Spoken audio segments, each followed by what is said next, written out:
Behind closed doors in this building, a special session of the Parliament took place to discuss Pakistan's response to the crisis. And across the road in the Foreign Ministry, the Foreign Minister issuing a strong condemnation of the attacks. Pakistan will stand by India in these difficult times.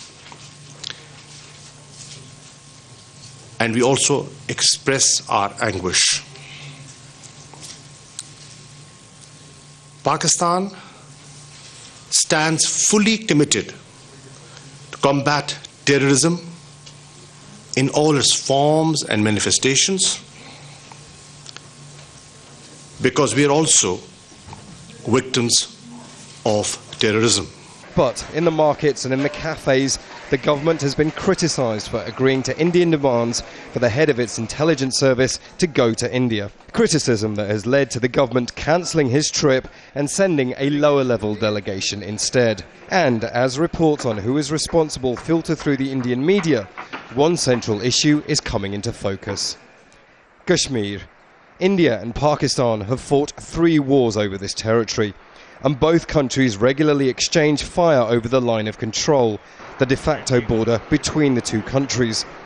The issue is also the rallying call for Kashmiri fighters engaged in a struggle for independence. The former head of Pakistan's intelligence service, Hamid Gul, was one of those men who advocated the use of Kashmiri fighters to further Pakistani interests, insisting that only Kashmiris could determine their future and not New Delhi. Kashmir is a cause, legitimate cause. It's a freedom movement, and they are laying down lives. Who is the oppressor in this case? Who is the aggressor? It is the Indian government which is the aggressor.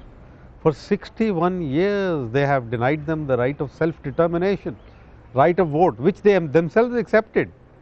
And it is the legitimacy because the United Nations resolutions are there, backing the Kashmiri freedom movement. On the Indian demands to send the intelligence chief to India, he was also equally blunt. It was highly undiplomatic, beyond the norms of common courtesy that exist between the nation.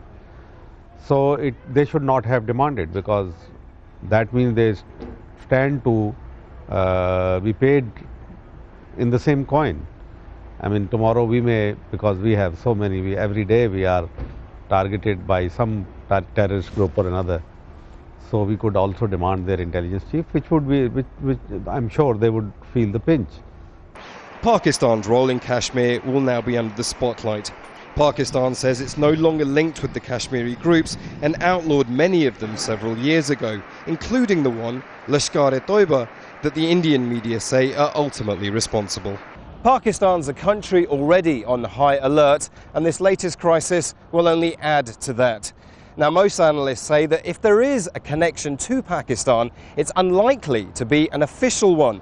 Pakistan says that the men behind the Mumbai attacks are a common enemy to both countries. Imran Khan, Al Jazeera, Islamabad.